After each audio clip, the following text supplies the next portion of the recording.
ಕದಿರು ಮುರಿಯೇ ಏನೂ ಇಲ್ಲ ವ್ರತಹೀನನ ನೆರೆಯಲಿಲ್ಲ ಗುಮ್ಮೇಶ್ವರ. ಕದಿರ ಕಾಯಕದ ಕಾಳವ್ವ.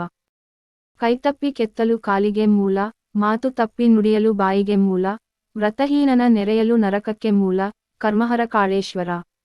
ಬಾಚಿ ಕಾಯಕದ ಬಸವಯ್ಯಗಳ ಪುಣ್ಯಸ್ತ್ರೀ ಕಾಳವ್ವ. ನಮ್ಮ ಕಾಯಕದಲ್ಲಿ ನಾವು ಎಚ್ಚರಿಕೆಯಿಂದ ತಲ್ಲೀನರಾಗಿರಬೇಕು. ನಮ್ಮ ಮಾತುಗಳು ಪ್ರಜ್ಞಾಪೂರ್ಣವಾಗಿರಬೇಕು. ನಮ್ಮ ಸಂಬಂಧಗಳು ವ್ರತನಿಷ್ಠರ ಜೊತೆ ಇರಬೇಕು. ಇಲ್ಲದಿದ್ದರೆ ನಮಗೆ ನರಕವೇ ಗತಿ ಎಂದು ಕಾಳವ್ವೆ ತಿಳಿಸುತ್ತಾಳೆ. ಒತ್ತೆಯ ಹಿಡಿದು ಮತ್ತೊತ್ತೆಯ ಹಿಡಿಯೇ, ಹಿಡಿದಡೆ ಬತ್ತಲೆ ನಿಲ್ಲಿಸಿಕೊಳ್ಳುವರಯ್ಯ. ವ್ರತಹೀನನರಿದು ಬೆರೆದಡೆ, ಕಾದ ಕತ್ತಿಯಲ್ಲಿ ಕೈ ಕಿವಿ ಮೂಗ ಕೊಯ್ದರಯ್ಯ. ಒಲ್ಲೆನೊಲ್ಲೆ ಬಲ್ಲೆನಾಗಿ, ನಿಮ್ಮಾಣೆ ನಿರ್ಲಜೇಶ್ವರ. ಸೂಳೆ ಸಂಕವ್ವ.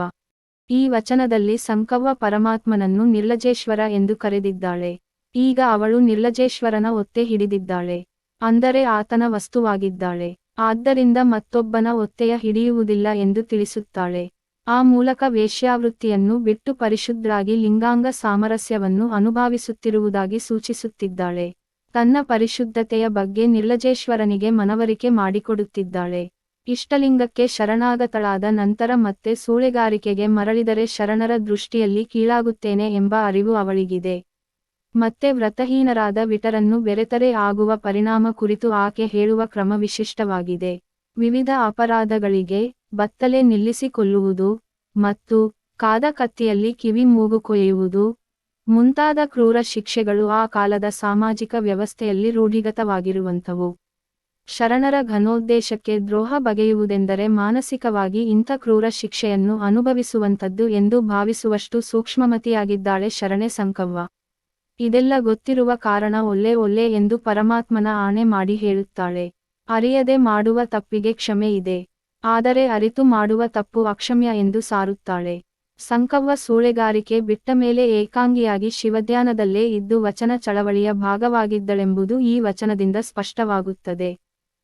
ನಾ ತಿರುಹುವ ರಾಟೆಯ ಕುಲಜಾತಿ ಕೇಳಿರಕ್ಕ, ಅಡಿಯ ಹಲಗೆ ಬ್ರಹ್ಮ, ತೋರಣ ವಿಷ್ಣು, ನಿಂದ ಬೊಂಬೆ ಮಹಾರುದ್ರ, ರುದ್ರನ ಬೆಂಬಳಿಯವೆರಡು ಸೂತ್ರ ಕರ್ಣ ಅರಿವೆಂಬ ಕದಿರು ಭಕ್ತ ಎಂಬ ಕೈಯಲ್ಲಿ ತಿರುಹಲಾಗಿ, ಸುತ್ತಿತು ನೂಲು, ಕದಿರು ತುಂಬಿತ್ತು, ರಾಟೆಯ ತಿರುಹಲಾರೆ ಎನ್ನ ಗಂಡ ಕುಟ್ಟಿಹ, ಇನ್ನೇವೆ ಕದಿರ ರೆಮ್ಮಿಯೊಡೆಯ ಗುಮ್ಮೇಶ್ವರ.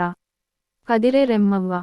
ತನ್ನ ಕಾಯಕದಲ್ಲೇ ಕೈಲಾಸ ಕಂಡು ಅನುಭವ ಪಡೆದ ರೆಮ್ಮವ್ವೆ, ಈ ವಚನದಲ್ಲಿ ತನ್ನ ಕಾಯಕದ ಪರಿಕರಗಳ ಮೂಲಕವೇ ಪಾರಮಾರ್ಥಿಕ ಅರ್ಥವನ್ನು ಕಟ್ಟಿಕೊಟ್ಟಿದ್ದಾಳೆ.